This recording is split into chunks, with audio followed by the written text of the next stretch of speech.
December 14ஆம் தேதி Russia எப்பவும் போல மிக்-31K ரக விமானங்களை டேக் ஆஃப் பண்ணிக்கிறாங்க. முதல் தடவை டேக் ஆஃப் பண்ணும்போது எப்பவும் போல உக்ரைன்ல பல பகுதிகளும் ஏர்ரைட் செய்ய நடிச்சிருக்குது. ஆனா எந்த மிசைல் லான்ச் பண்ணாம டச் டவுன் பண்ணிட்டாங்க. திரும்பியும் டேக் ஆஃப் பண்ணிக்கிறாங்க இன்னொரு 31K ரக விமானங்களை, மிக் ரக விமானங்களை.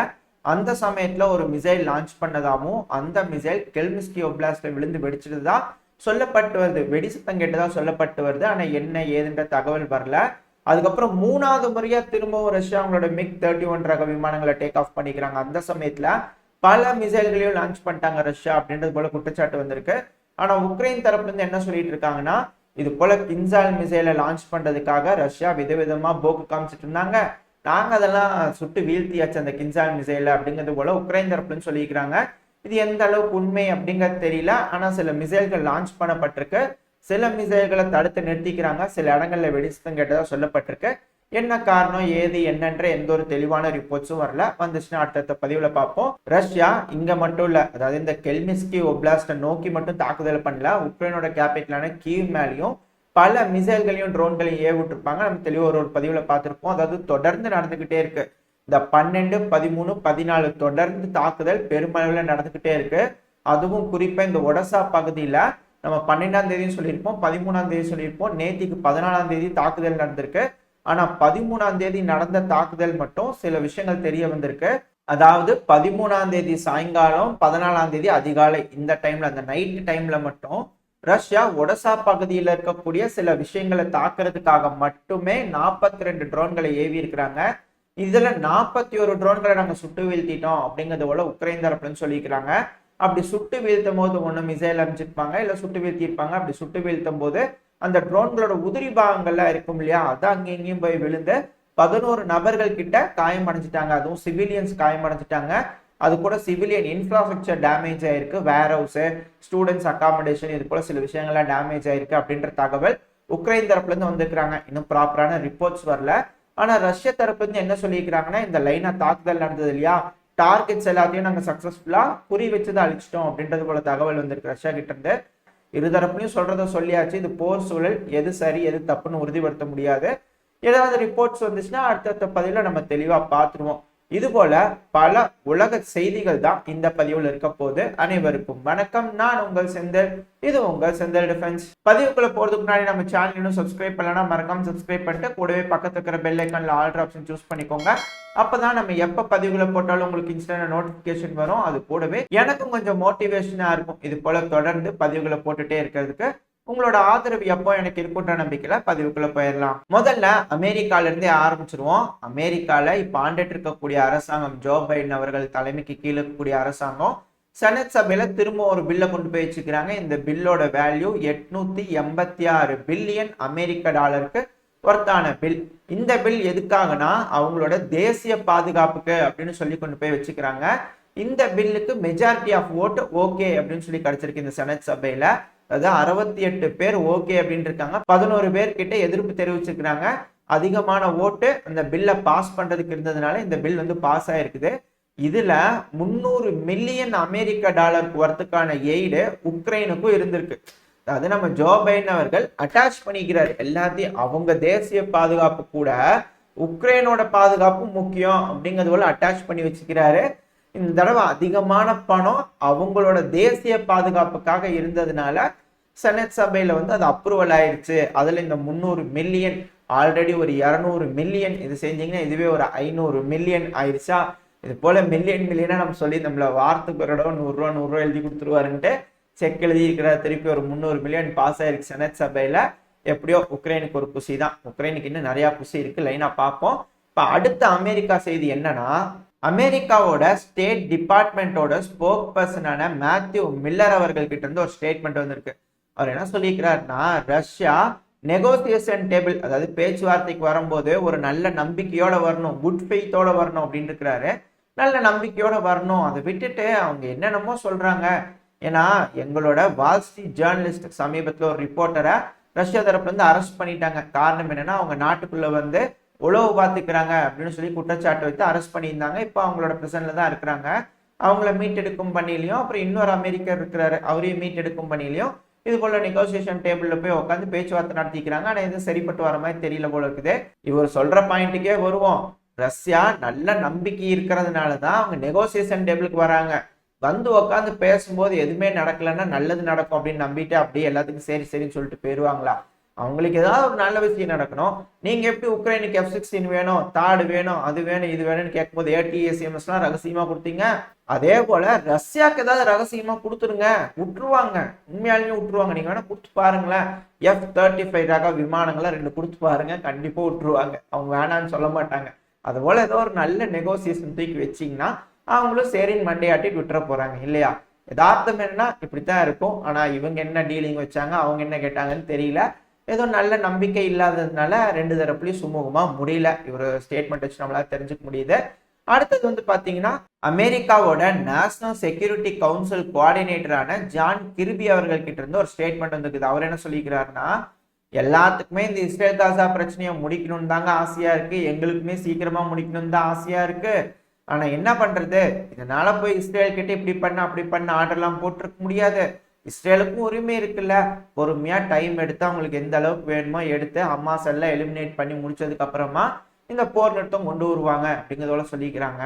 அதுக்கு அங்க இருக்கிறவங்க எல்லாம் கேட்டிருப்பாங்களே, ஏங்க ஏதோ ஒரு பாயிண்ட் சொல்லுங்க, ஏன்னா நெகோசியேஷன் பண்ணலாம், அமைதி பேச்சுவார்த்தை பண்ணலாம், மனிதாபிமான அடிப்படையில போர் நிறுத்தம் கொண்டு வரலான்னு எல்லா விஷயம் கேட்பாங்களா இல்லையா? அதுக்கு இவர் தரப்பு இருந்து இன்னொரு ஸ்டேட்மெண்ட் வந்துருக்குது. அதுக்கும் பதில் சொல்லிக்கிறாரு. என்னன்னா, ஒன்னும் இல்லைங்க, ரொம்ப சிம்பிள். ஹமாஸோட தலைவர் இருக்கிறார்ல யாஷியா சின்வார் அவர்கள் இம்மீடியட்டா சரண்டர் ஆக சொல்லுங்க. கூட அங்க பிடிச்சு வச்சுக்கிறாங்களா பிணைய கைதிகள் எல்லாத்தையும் ரிலீஸ் பண்ண சொல்லுங்க. பிரச்சனை முடிஞ்சு போர் நிறுத்தம் வந்துருச்சு அப்படிங்கிறது போல இவர் சொல்லிக்கிறாரு. இதைத்தான் இஸ்ரேலும் விரும்புறாங்களா அப்படிங்கிறது தெரியல. ஒரு வேலை இருக்கலாமா இருக்கும். ஏன்னா இவங்களா குடி பேசித்தான் இருக்கிறாங்க. இருக்கலாமா இருக்கும். ஒரு வேலை இது நடக்குமா, யதார்த்தத்துக்கு இதெல்லாம் ஒத்து வருமா அப்படிங்கிறதுலாம் தெரியல. சரி, ஒரு வேலை இப்படி நடந்துச்சுனாலும் இஸ்ரேல் ஒரு தனிநாடு, காசா வெஸ்ட் பேங்க் ரெண்டும் சேர்ந்து ஒன்னா, இது பாலஸ்தீன் தனிநாடுன்னு சொல்லி விட்டுருவாங்களா இது நடந்துச்சுன்னா அப்படின்ற கேள்வி வருது. பட் என்ன ஏதுன்றது தெரியல. எதுனாலும் நடந்தாதான் உண்மை. என்ன நடக்குதுன்றத பொறுத்திருந்து பார்ப்போம். இப்ப அமெரிக்கா செய்திகள்லாம் முடிஞ்சிருச்சா? இப்ப அப்படியே கிளம்பி யூரோப் பக்கத்துல போயிடலாம். யூரோப்ல நம்ம சொல்லியிருந்தோம் 14-15 யூரோப்பியன் யூனியன் மீட்டிங் நடக்க போகுது, சம்மிட்னு. இந்த சம்மிட்ல பல விஷயம் பேசுறதுக்காக, தீர்வுகளை கொண்டு வர்றதுக்காக இதுக்கு முன்னாடி எல்லாரும் கூடி பேசிட்டு இருந்தாங்க. அந்த சமயத்துல எல்லாத்துக்கும் ஒரு கருத்து இருந்துச்சு.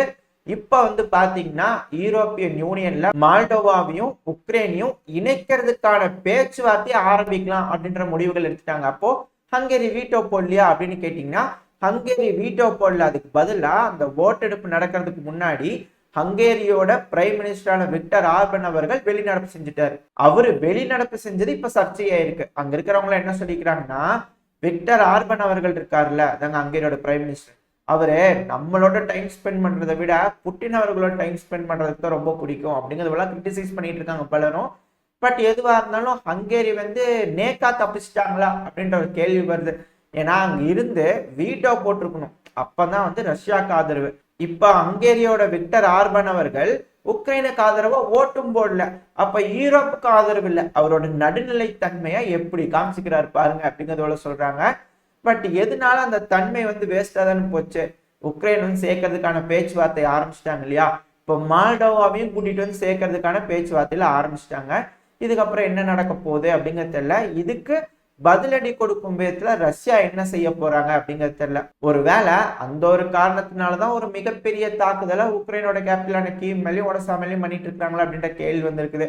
இப்ப இது நடந்துட்டு இருக்கும்போது இந்த ரொமேனியா இருக்குது இல்லையா, இந்த ரொமேனியாவுக்கும் உக்ரைனுக்கும் பார்டர் பகுதி, இந்த போர்ட் ஆஃப் ரினி, இந்த பகுதியில நம்ம முன்னாடியே பல பதிவுகளை பார்த்துருப்போம். அந்த இடத்துலயும் சில ட்ரோன் தாக்குதல் நடக்க இருந்திருக்குது. அந்த ட்ரோன் தாக்குதல்னா அங்க போகும்போது அந்த ட்ரோனு ரொமேனியா பார்டர்ல போய் விழுந்துருச்சு.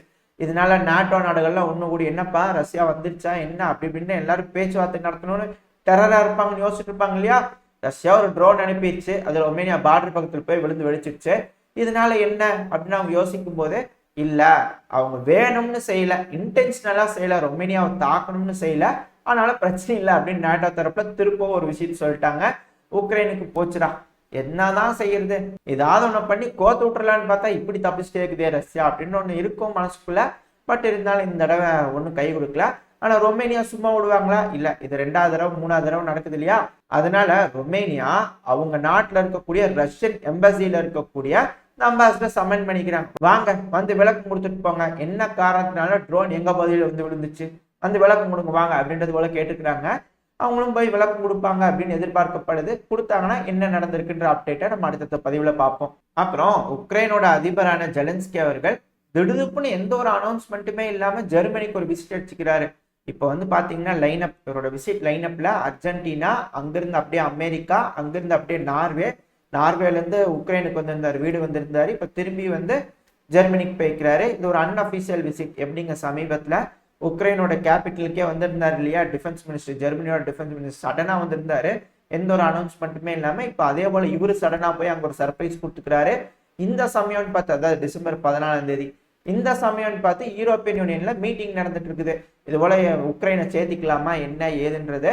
ஏன்னா இவங்களை பத்தி தான் பேசிக்கிறாங்க, அதை பத்தி தெரிஞ்சுக்கணுமா இல்லையா, அதனால ஆவலா இருந்ததுனால ஜெர்மனிக்கே கிளம்பி போயிட்டாரு போலக்குது. இவருக்கு நல்ல செய்தி வந்தா சேர்ந்துக்குது.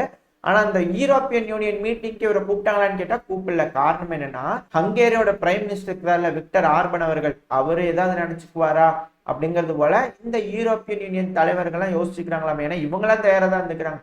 எங்க ரொம்ப சூப்பரான தலைவருங்க, கூப்பிடுவாங்க, அவர்லாம் வந்தாருன்னா எவ்வளவு நல்லது தெரியுமா, விழாவே சிறப்பிச்சிருவாரு அப்படின்றது போல யோசிக்கிறாங்க.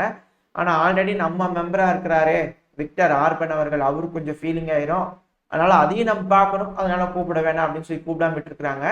கூப்பிடாம விட்டு இது போல ஒரு டிசிஷன் நடந்து எப்படி ஒன்று நடந்துருச்சு பாருங்க. அப்புறம் இது கூட இன்னொரு விஷயம், அந்த சாங்ஷன் பேக்கேஜ் இருக்குல்ல, அதுவும் அப்ரூவ் ஆயிடுச்சு. 12ஆம் கட்ட பொருளாதார தடை ரஷ்யா மேல போறது உறுதி செய்யப்பட்டது அப்படின்றது போல சொல்லப்படுது. ஆனா சில மிஸ்டேக்கன் அப்படிங்கிறது போல சொல்றாங்க. எதுவா இருந்தாலும் அப்ரூவ் ஆயிடுச்சு அப்படின்னு சொல்றாங்க சிலர். என்ன நடக்க போகுதுன்னு தெரியல. ஏதாவது அப்டேட்ஸ் வந்துச்சுன்னா தெளிவா பார்ப்பேன். ஏன்னா இன்னைக்கு 15ஆம் தேதி, இன்னைக்கு ஒரு நாள் நடக்கட்டும், என்னென்ன தெளிவா நடந்திருக்கு அப்படின்றது லைனா பார்க்கலாம். இப்போ ஓரளவுக்கு இங்க யூரோப்ல பார்த்தாச்சு. நம்ம அப்படியே இல்ல, யூரோப்ல இன்னொரு விஷயம், ரஷ்யாக்குள்ளேயும் ட்ரோன்கள் போயிருக்கு. ரஷ்யாவும் அந்த ட்ரோன்கள் எல்லாத்தையும் நாங்க சக்சஸ்ஃபுல்லா தடுத்து நிறுத்தியாச்சு அப்படின்ற போல தகவல் வந்திருக்கு. இப்ப அப்படியே கிளம்பி இந்த மிடில் ஈஸ்ட் பகுதிக்கு வந்துடலாம். டைம்ஸ் ஆஃப் இஸ்ரேல் தரப்புல இருந்து ஒரு ஸ்டேட்மெண்ட் வந்திருக்குது. அவங்க என்ன சொல்லியிருக்கிறாங்கன்னா, இஸ்ரேலோட ஆர்மி இருக்கிறாங்கல்ல, இந்த ஹமாஸோட டனல்ல தண்ணி அனுப்பிச்சுட்டு ஃபிளட்டிங் பண்ணலாம் அப்படின்னு ட்ரை பண்ணாங்க இல்லையா, அந்த ட்ரையல் வந்து அதிக அளவுல கை கொடுக்க ஆரம்பிச்சிச்சு. அது ஒரு சக்சஸ் அப்படிங்கிறத சொல்லிக்கிறாங்க. இதே சமயத்துல ஹமாஸ் தரப்புல இருந்து ஒரு ஸ்டேட்மெண்ட் வந்துருக்குது. அவங்க என்ன சொல்லிக்கிறாங்கன்னா, கடந்த 3 நாள்ல இஸ்ரேல் பயன்படுத்தக்கூடிய ராணுவ உபகரணங்கள் இருக்குல்ல, அதுல 72 பீசஸா நாங்க காலி பண்ணிட்டோம் அப்படிங்கிற போல ஸ்டேட்மெண்ட் ஹமாஸ் தரப்புல இருந்து வந்திருக்கு. அதே சமயத்துல இஸ்ரேல் லெபனான்ல இருக்கக்கூடிய ஹிஸ்புல்லாவோட முக்கியமான இன்ஃப்ராஸ்ட்ரக்சர் மேல எல்லாம் ஏர் ஸ்ட்ரைக் பண்ணிக்கிறாங்க அப்படின்ற குற்றச்சாட்டுகள் வந்துட்டு இருக்கு.